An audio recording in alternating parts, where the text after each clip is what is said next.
Assalamualaikum warahmatullahi wabarakatuh. Bismillahirrahmanirrahim. Alhamdulillahi ala ihsyani wasyukru lahu taufiqi wa amtinani. Asyhadu an la ilaha illallah wahdahu la syarikalah ta'dhiman li sya'ni wa asyhadu anna Muhammadan abduhu wa rasuluhu adda ila ridwani. Sallallahu alaihi wa ala alihi wa sahbihi wa ikhwani wa sallam tasliman katsira. Para saudaraku kaum muslimin yang dirahmati oleh Allah Subhanahu wa taala, kita lanjutkan pembahasan tentang hadis Arba'in An-Nawawiyah. Ini adalah kumpulan 40 hadis pilihan yang dihimpun oleh Imam An-Nawawi di dalam kitabnya Hadis Arba'in An-Nawawi. Hadis-hadis ini dikenal sebagai Jawami'ul Kalim, yaitu hadis yang dari perkataan Nabi Muhammad SAW yang singkat namun mempunyai makna yang sangat mendalam. Baik, langsung kita bacakan hadis yang ketujuh. An Abi Ruqayyah Tamim bin Aus Ad-Dari radhiyallahu anhu ta'ala anhu anna Nabiyya sallallahu alaihi wasallam qala at-tinun nasihah. Qulna liman? Qala lillah wali kitabihi wali rasulihi wali a'immatil muslimina wa ammatihim. Rawahu Muslim.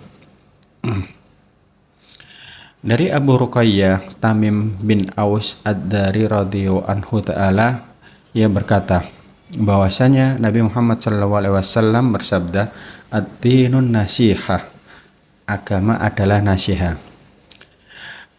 Para sahabat bertanya, liman ya Rasulullah? Beliau bersabda, lillahi, untuk Allah, wali kitabihi, untuk kitabnya, wali rasulihi, dan untuk rasulnya, wali a'immatil muslimina wa ammatihim, dan untuk para pemimpin kaum muslimin dan untuk kaum muslimin secara umum. Hadis diriwayatkan Al-Imam Muslim nomor 55. Baik, penjelasan hadis ini diriwayatkan oleh sahabat yang mulia At-Tamim bin Aus Ad-Dari.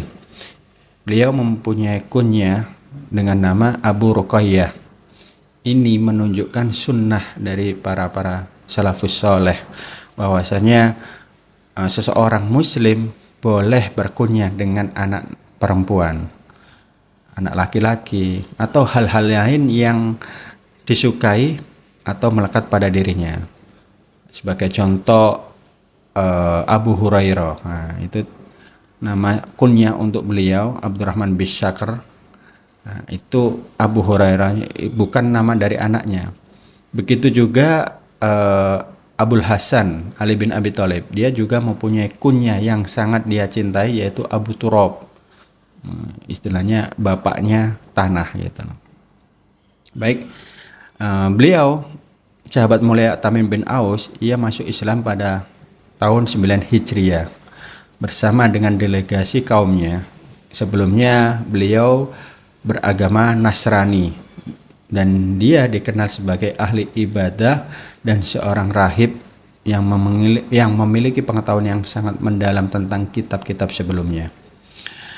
Ia meriwayatkan beberapa hadis dari Nabi SAW. Yang paling terkenal adalah hadis tentang kisah Al-Jasasah, yaitu tentang Ad-Dajjal, hadis tentang akhir zaman, yang dalam kitab Muslim itu dijelaskan sangat panjang dan detail, yang diriwayatkan dalam kitab Muslim Kitabul Iman. Hadis ini juga adalah salah satu hadis terpanjang, menjadi rujukan utama tentang ciri-ciri Dajjal.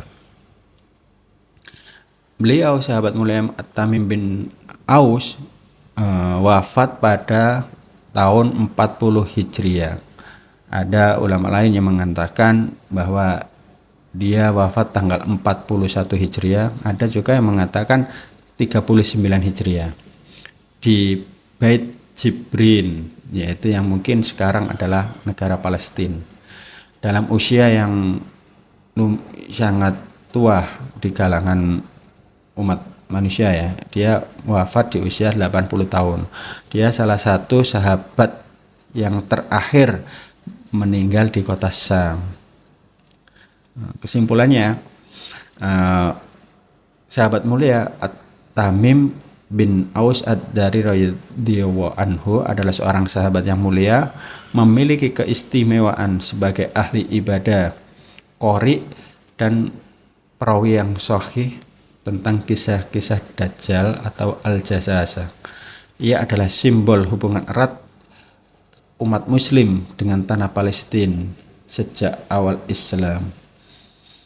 Semua sumber sejarah dan menurut ulama Jahr wal Ta'dil memujinya dengan menegaskan kepercayaan dan kedudukan sebagai sahabat Nabi Shallallahu Alaihi Wasallam.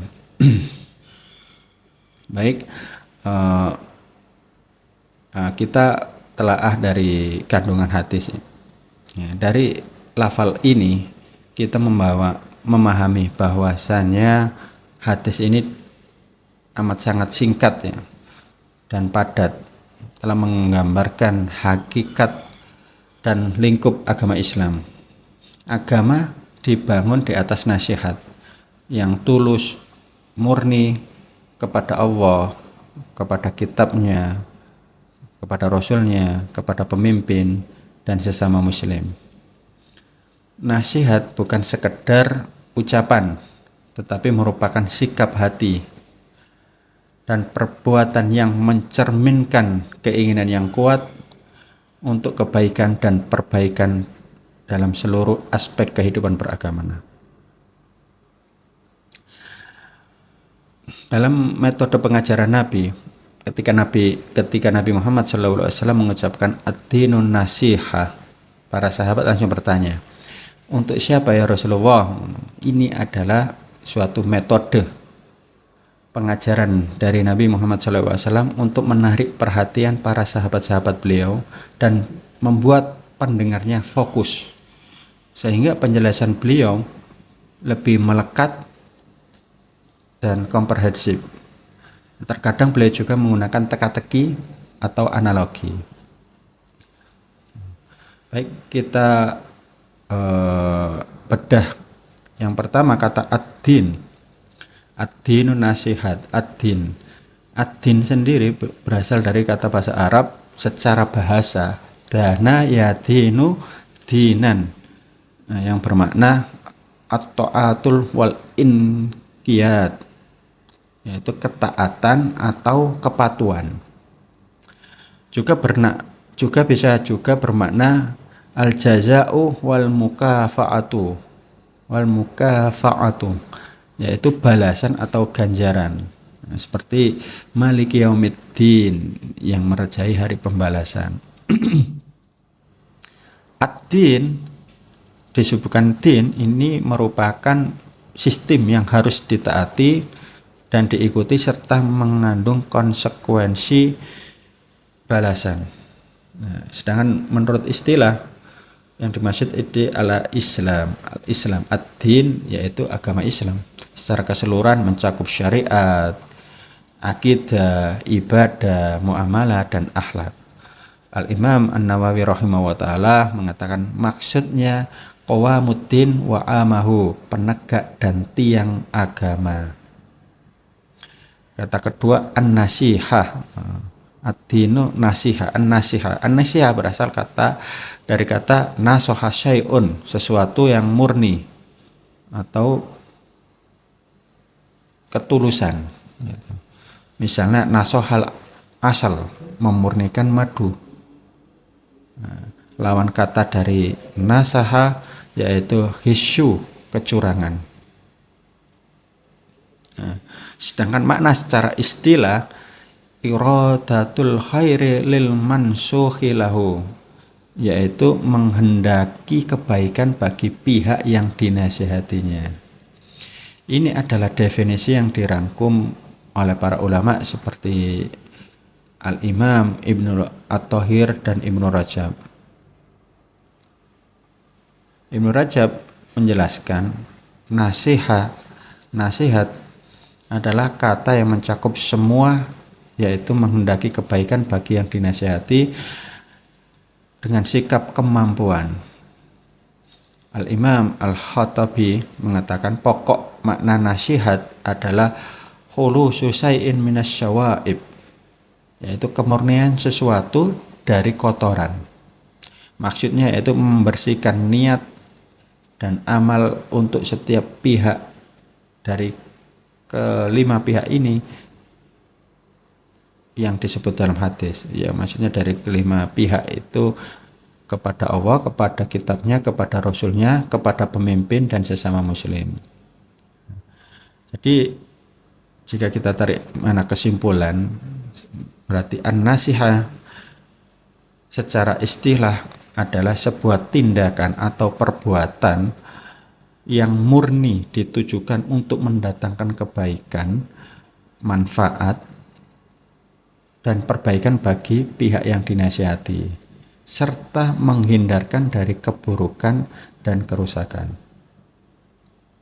Ya, mungkin kesalahan, mungkin kita sebagai bahasa Indonesia ya, kesalahpahaman dalam bahasa Indonesia, an-nasihat itu sering direduksi maknanya, sering dikurangi maknanya, yaitu hanya sekedar memberi wejangan atau masukan dalam bahasa Indonesia. Padahal dalam bahasa Arab mempunyai arti yang lebih luas, yaitu melakukan yang terbaik bagi yang dinasihati. Nah, ini sesuai dengan hadis dari riwayat Jabir bin Abdullah yang berbait kepada Nabi untuk menegakkan sholat, menunaikan zakat, dan menasihati sesama muslim. Maksudnya menasihati sesama muslim yaitu adalah berbuat yang terbaik bagi sesama muslim, bukan hanya memberi wejangan. Ya, sebagai contoh, kita mengadakan jual beli terhadap sesama muslim. Nah, baik kita tolong menolong, mempudah dalam menjual atau tidak menawar dengan sadis ya. Atau menjaga barang titipan sesama muslim, tidak merusak fasilitas umum yang disewa. Dalil-dalil lain tentang nasihat, yaitu hadis tentang hak seorang muslim atas muslim lainnya. Idzastashaha ahadukum akhahu falyansah lahu. Jika salah seorang dari kalian meminta nasihat oleh saudaranya, maka hendaklah ia menasihatinya. Hadis lain yang diriwayatkan dari Abu Hurairah radhiyallahu anhu ta'ala dari Nabi sallallahu alaihi wasallam, salasun la yara qalbu muslim fihinna hisyan abada. 3 hal yang jika dilakukan hati seorang muslim tidak akan melihat kerusakan, kedengkian atau kemunafikan, khianat di dalamnya selamanya. Ya, apa itu? Ikhlasul amali lillah, yaitu ikhlas beramal karena Allah Subhanahu wa taala, wa munashahatu wulatil amr, yaitu menasihati para penguasa, waluzumun jamaatil muslim, berpegang teguh melazimi jamaah kaum muslim.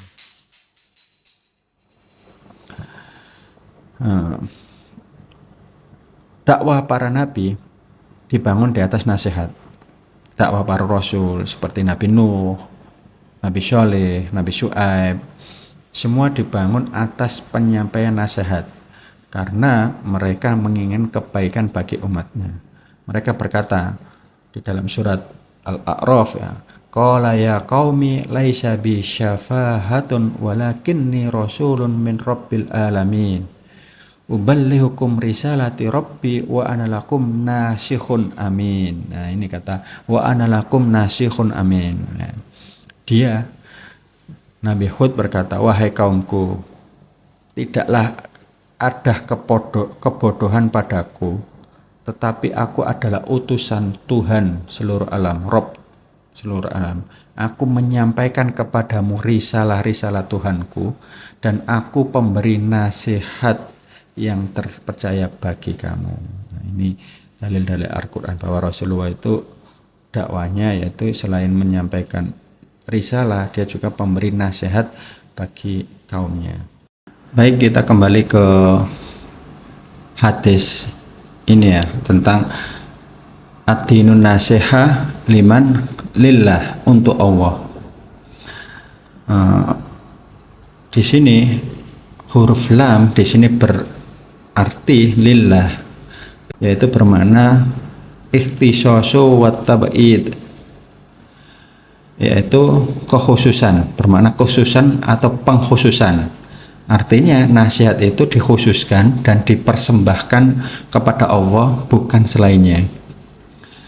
Makna nasihat untuk Allah, para ulama menjelaskan, bukan berarti Allah membutuhkan nasihat, melainkan maknanya al-ikhlasu fi ibadati, yaitu mengikhlaskan ibadah. Saat kamu sholat, sedekah, makna nasihat untuk Allah, para ulama menjelaskan bukan berarti Allah membutuhkan nasihat, melainkan maknanya yaitu al-ikhlasu fi ibadi, mengikhlaskan ibadah kepada Allah, beribadah hanya untuk Allah, hanya untuk dirinya. Misalnya saat kamu sholat, sedekah, puasa, niatkan hanya untuk mencari ridha Allah, bukan supaya dipuji orang lain. Contoh lain yaitu kamu membantu teman-teman diam-diam, tanpa pamer, tanpa upload di media sosial, itu lebih mendekatkan kepada keikhlasan. Makna lain yaitu mensifati, wasifatu bisifatil kamal li, yaitu mensifati dengan sifat-sifat sempurna dan mensucikan dari segala kekurangan. Dari sini yaitu meyakini bahwa Allah itu maha pengasih, maha adil, maha mendengar, maha kuasa, dan punya semua sifat sempurna. Dan juga mempunyai nama-nama sempurna, sebagaimana dalam Al-Quran, walillahil asma'ul husna, dan bagi dirinya nama-nama yang sempurna. Contoh, saat kita mendapat musibah, yakinlah ini adalah hikmah dari Allah, bahwa Allah itu bijaksana, meski kita belum paham makna dari musibah yang kita alami. Makna tentang lain dengan nasihat untuk Allah yaitu melaksanakan ketaatan dan menjauhi maksiat, nanti melakukan segala apa yang Allah perintahkan, baik dalam Al-Quran maupun sunnah Nabi Muhammad SAW. Contoh, sholat 5 waktu, hormati orang tua, menutup aurat bagi akhwat, dan lain sebagainya. Makna yang nasihat untuk Allah yaitu mencintai dan membencinya, yaitu meninggalkan apa yang Allah larang semuanya. Contoh, jauhi zina, judi, narkoba, hibah, mencuri, dan lain-lainnya. Mencintai apa atau siapa yang dicintai oleh Allah. Misalnya mencintai orang-orang soleh dan mencintai kebenaran. Membenci apa dan siapa Allah benci, seperti kedzaliman dan kemaksiatan. Contoh,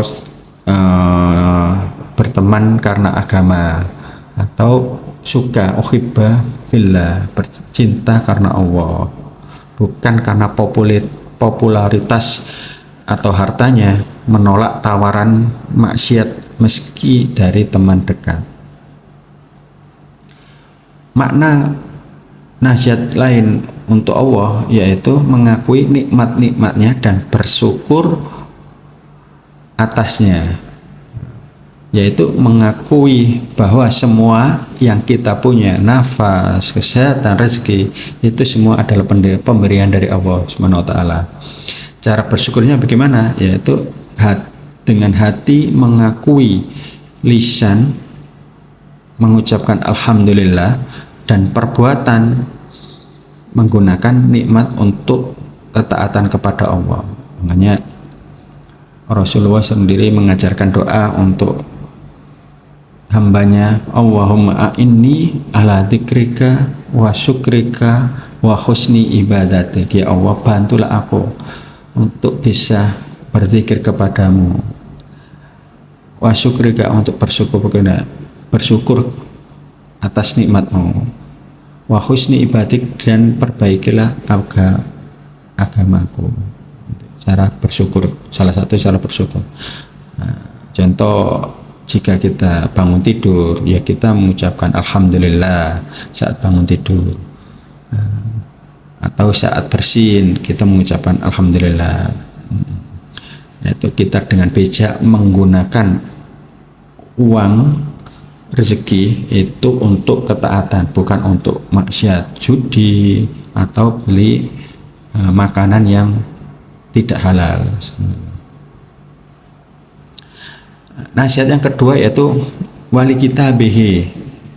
Nah, maksudnya nasihat untuk kitab-kitab Allah. Nah, maksudnya itu apa yang dimaksud? Nah, berarti nasihat untuk kitab Allah berarti kita memperlakukan Al-Quran bukan sekedar buku biasa, tetapi sebagai pedoman hidup yang kita cintai, kita pahami, kita amalkan, dan kita bela kebenarannya. Nasihat untuk kitab Allah menurut ulama meliputi al-imanu bi annahu kalamullah wa khairu makhluk, yaitu beriman bahwa ia adalah kalamullah, bukan makhluk. Al-Quran itu adalah firman Allah yang diwahyukan kepada Nabi kita Muhammad SAW, bukan karangan manusia. Ia adalah petunjuk langsung dari Sang Pencipta untuk kita. Kita harus meyakini setiap katanya benar, setiap ajarannya sempurna, dan ia akan selalu relevan sampai akhir zaman. Maksud lain yaitu tilawatu haqqun tilawatihi, yaitu nasihat untuk kitabnya, yaitu membaca dengan sebenar-benarnya bacaan. Yang dimaksud sini adalah membaca Al-Quran itu harus dengan tata cara yang benar, dengan tajwid yang benar, jangan terburu-buru, dan bacalah dengan suara yang indah, yang tartil. Jadikan membaca Al-Quran sebagai kebiasaan harian. Ketika setiap hurufnya dengan membaca memperoleh satu kebaikan, dan satu kebaikan dilipat 10 kebaikan. Nasihat lain untuk kitab yaitu at-tadabiru ma'ani, yaitu mentadaburi maknanya. Maksudnya di sini gimana? Jangan hanya membaca teks lafalnya saja, tetapi renungkan maknanya. Setiap ayat punya pesan untuk hidup kita. Saat membaca, tanyakan pada diri kita sendiri, apa yang Allah ingin sampaikan kepada saya melalui ayat ini. Yang selanjutnya, nasihat untuk kitab yaitu mengamalkan kandungannya, yaitu Al-Quran bukan hanya untuk dihafal saja, tetapi untuk diamalkan. Jadikan ajarannya sebagai pedoman dalam mengambil keputusan, berperilaku, berinteraksi dengan orang lain. Apa yang diperintahkan oleh Al-Quran, kerjakan semampunya, dan apa yang dilarang, maka tinggalkanlah. Nasihat lain untuk kitab Allah adalah ad-dabbu anhu, membelanya dari penyimpangan penafsiran dan kedustaan. Ketika ada seseorang yang menyelewengkan makna Al-Quran atau menghinanya, kita harus membelahnya, membelah dengan kebenaran, membelah dengan hujah-hujah, jelaskan dengan sopan, berdebat dengan adab, berikan pemahaman yang benar, dan luruskan kesalahpahaman tentang ajaran Islam. Nasihat lain untuk kitab yaitu takdimuhu wa tauqiruhu, yaitu mengagungkan dan memuliakannya, memperlakukan Al-Quran dengan hormat, simpan di tempat yang bersih dan tinggi, bacalah dalam keadaan yang suci, dengarkan dengan khusyuk ketika dibacakan, jangan biarkan terabaikan dan diperlakukan sembarangan, sebagaimana dalam Al-Quran, wa idza qira'atul Qur'an wasma'u la'allakum turhamun, supaya engkau mendapat rahmat. Baik, nasihat selanjutnya yaitu nasihat untuk Rasulullah, wali rasulihi, dan nasihat untuk Rasulullah. Kata ar-rasul yang dimaksud adalah Nabi Muhammad SAW.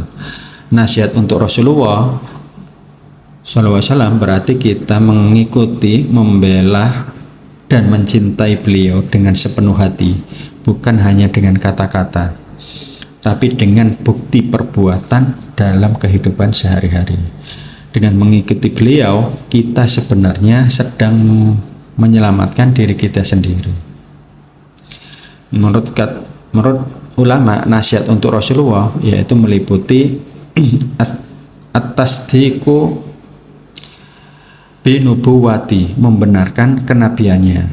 Kita harus yakin sepenuhnya bahwa Nabi Muhammad SAW adalah utusan Allah yang terakhir, tidak ada nabi setelahnya, bukan nabi palsu atau orang biasa.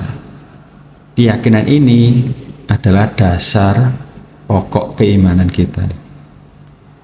Contoh dalam penerapannya yaitu ketika kita mendengar adzan yang menyebutkan nama beliau, kita menjawab dengan keyakinannya, menolak ajaran yang meragukan kenabiannya. Atau kita bila mendengar nama beliau, kita bersolawat kepada Nabi Muhammad SAW. Nasihat lain untuk Rasulullah yaitu meliputi at-ta'atu amrohu, mentaati perintahnya. Semua perintah Rasulullah SAW harus kita lakukan, karena itu semua sama sejajar dengan perintah dari Allah SWT, karena kedudukan Al-Quran dan hadis itu setara.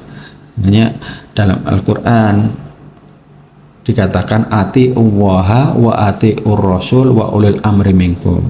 Nah, dalam kata itu ati'ullaha wa ati'ur rasul menggunakan kata taat, sedangkan pada ulil amri tidak menggunakan taat. Ini menunjukkan bahwa ketaatan kepada Allah dan ketaatan kepada Rasulnya itu bersifat mutlak, sedangkan ketaatan kepada ulil amri itu bersifat tidak mutlak, tidak menggunakan, hanya menggunakan wa ulil amri minkum.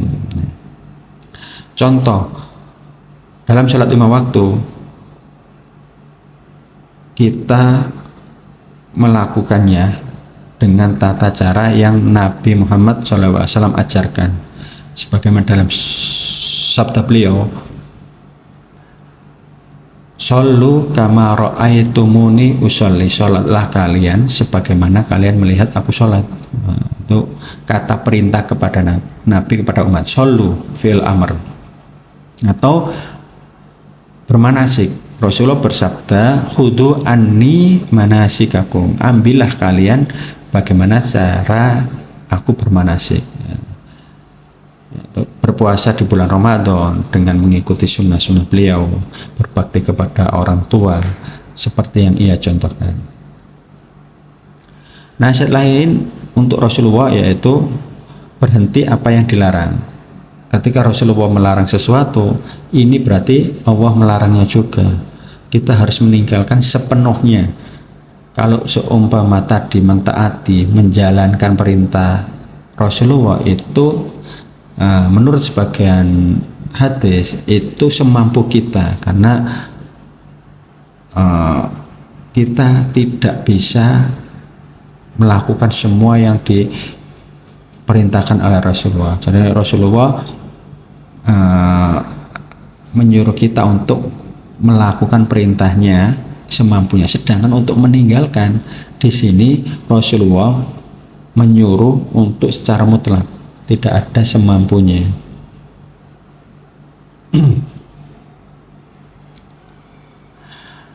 Contoh, berhenti bergosip, karena gosip atau ghibah itu adalah dilarang oleh Rasulullah.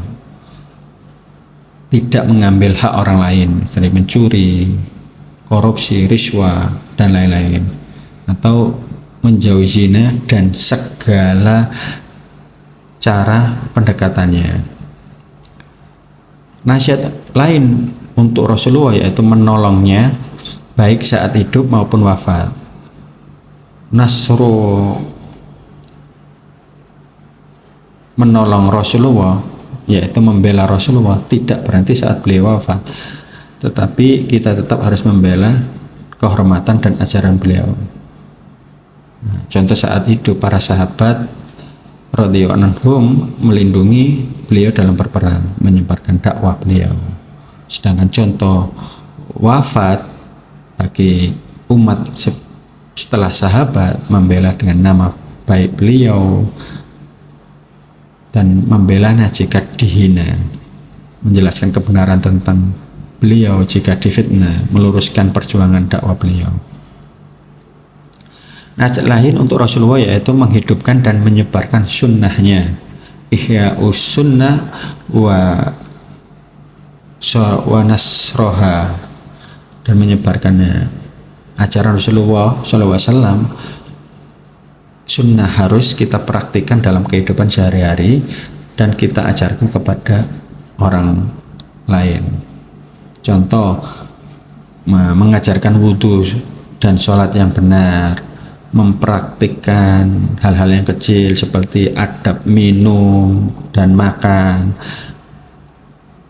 dengan tangan kanan, makan dengan baca bismillah, dan menyebarkan hadis-hadis beliau yang syahih, mengadakan pengajian kehidupan beliau, sirah-sirahnya. Nasihat lain untuk Rasulullah yaitu mencintai beliau, keluarga, dan para sahabatnya. Cinta kepada Rasulullah SAW harus dibuktikan dengan mencintai apa yang beliau cintai. Mencintai Rasulullah yaitu dengan kita banyak-banyak bersolawat kepada beliau, mengikuti teladan beliau, rindu ingin bertemu beliau ketika di surga kelak. Mencintai keluarganya yaitu mencintai ahli bait, menghormati keturunan beliau, mempelajari sejarah keluarga beliau, dan tidak berlebihan maupun meremehkan mereka. Tidak berlebih-lebihan dan tidak merendahkan mereka, hanya di tengah-tengah, yaitu mencintai sahabat-sahabat beliau, menghormati semua sahabat beliau radhiyallahu anhum, tidak mencelah sahabat manapun, mempelajari perjuangan mereka, mengambil teladan dari kehidupan mereka. Contoh praktisnya yaitu kita mengucapkan selamat, mengucapkan sholawat kepada Nabi Muhammad setiap kali nama beliau disebut, mengajarkan anak-anak kita kisah-kisah para nabi, kisah-kisah para sahabat, tidak terlibat perdebatan dan mencela sahabat, menghormati ulama yang merupakan keturunan beliau.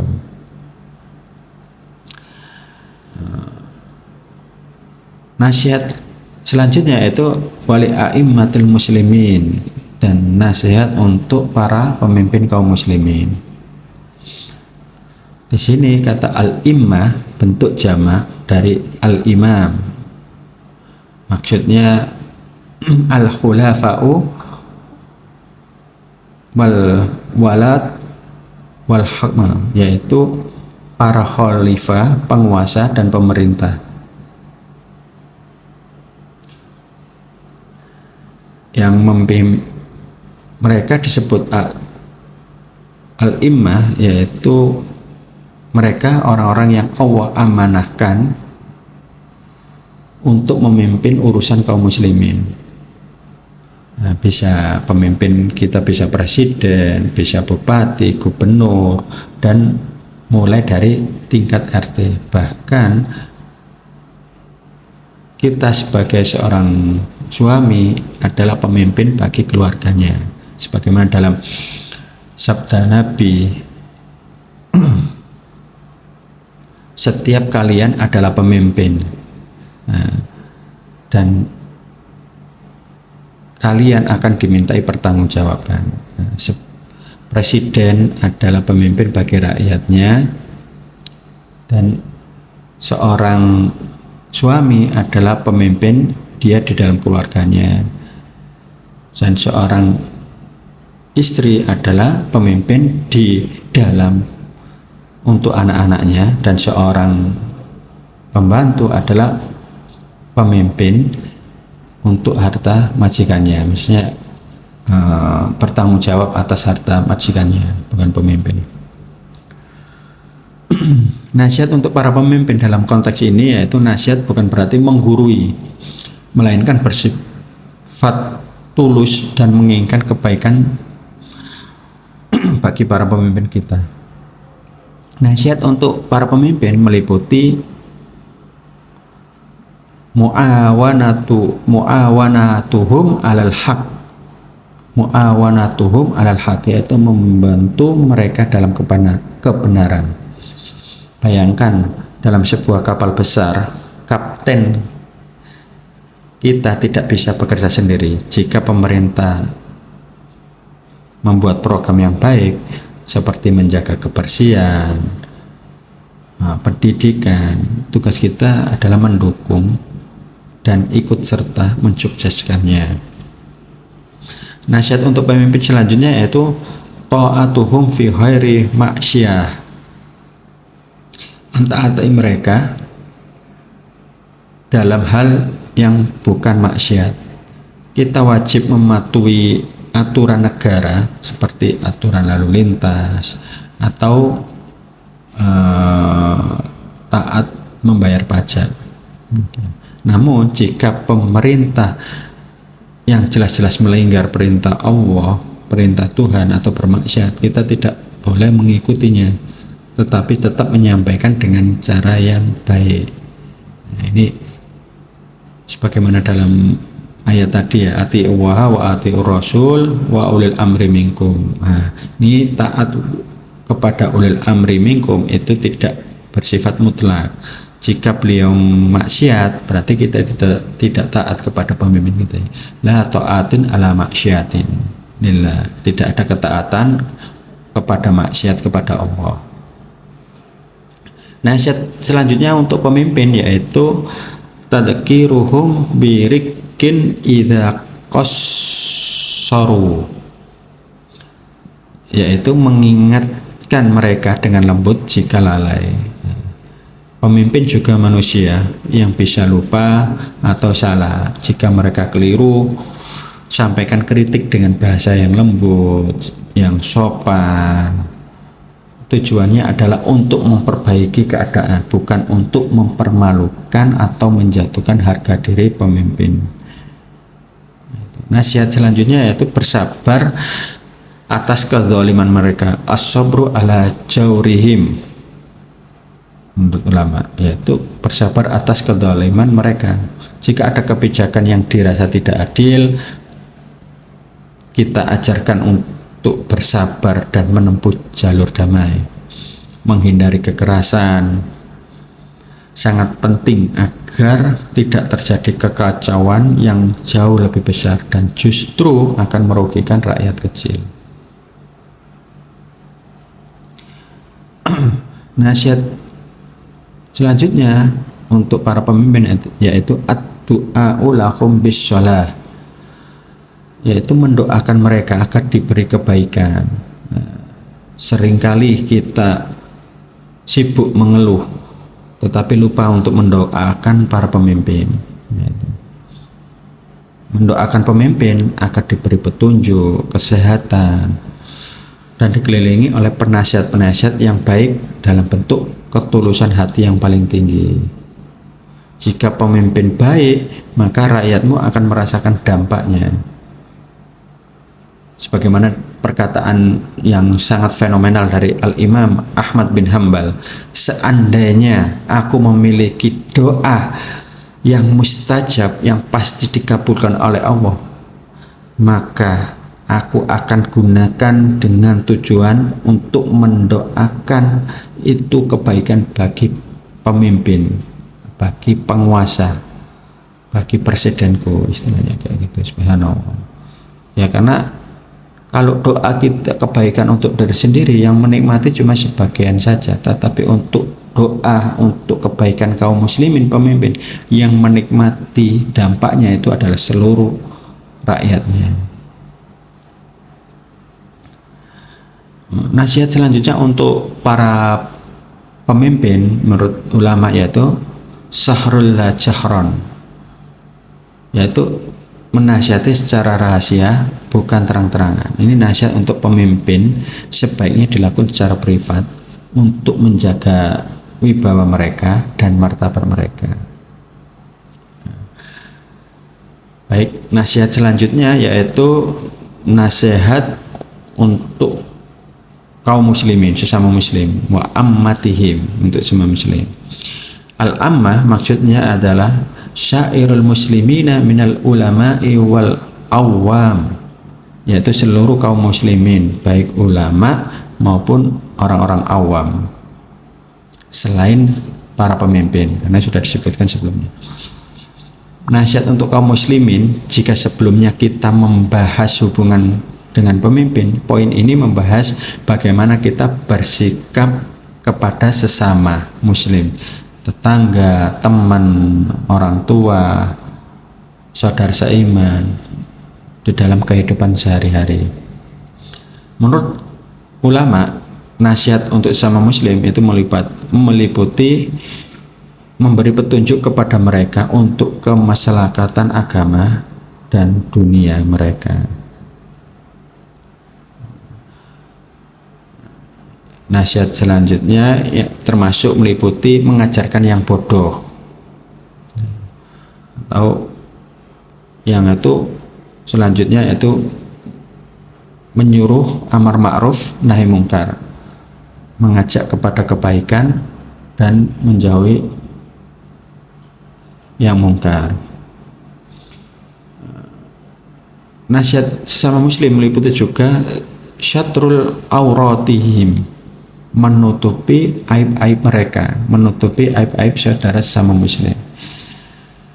Sungguh ironis ya, di zaman media sosial ini, poin ini sangat penting. Jika kita melihat kekurangan atau kesalahan pribadi saudara kita, jangan diumbar, jangan diviralkan. Tutup aib mereka, maka Allah akan menutup aib kita. Sebagaimana Rasulullah SAW bersabda, barang siapa menutupi aib saudara muslim, maka Allah akan menutupi aibnya di dunia dan akhirat. Nasihat untuk muslim juga. Nasihat juga untuk sama muslim yaitu menolong yang teraniaya. Jika kita melihat ketidakadilan terhadap saudara sesama muslim, maka kita wajib membantu. Nasihat untuk selanjutnya untuk saudara muslim yaitu mencintai kebaikan untuk mereka, yaitu mencintai kebaikan, membantu, mendorong, memberi motivasi untuk kebaikan sesama muslim. Nasihat selanjutnya untuk sama muslim yaitu mencintai bagi mereka apa yang dicintai untuk dirinya. Ini adalah kunci kedamaian hati.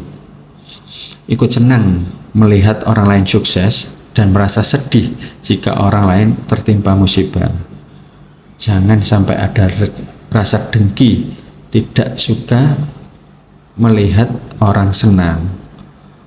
Rasulullah SAW bersabda, tidak sempurna iman salah seorang di antara kalian sampai ia mencintai untuk saudara apa yang ia dicintai untuk dirinya sendiri. Jadi tingkat ini agak susah ya mungkin, tapi ya ini nasihat untuk sesama muslim dengan ketulusan.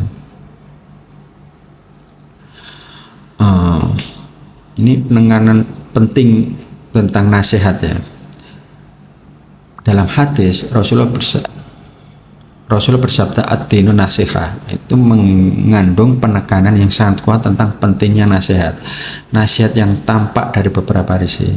Dalam riwayat lain Rasulullah mengulangi 3 kali ad-dinu nasihah, ad-dinu nasihah, ad-dinu nasihah 3 kali, menunjukkan betapa pentingnya perkara ini. Al-Imam An-Nawawi mengatakan bahwa agama berputar di atas nasihat. Ad-dinun nasiha yaitu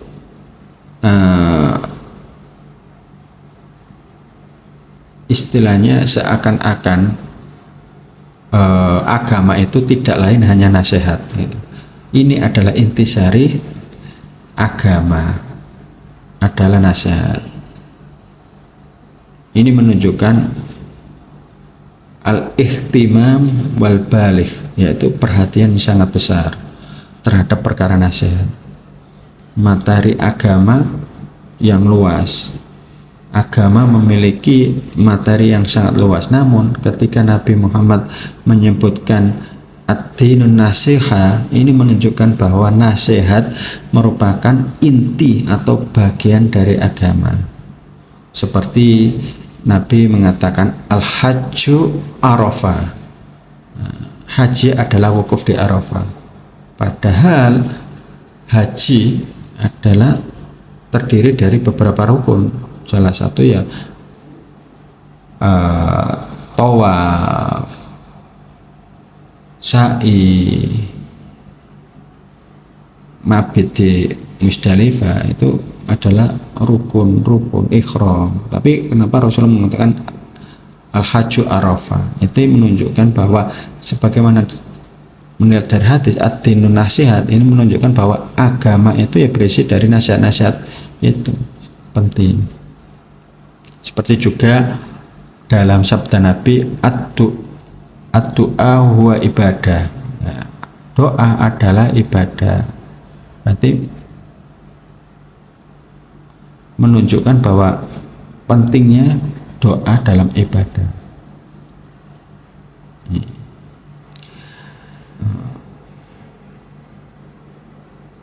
Mungkin hanya ini penjelasan dari kami. Semoga penjelasan ini bermanfaat. Kurang lebihnya saya mohon maaf. Wabillahi taufiq wal hidayah.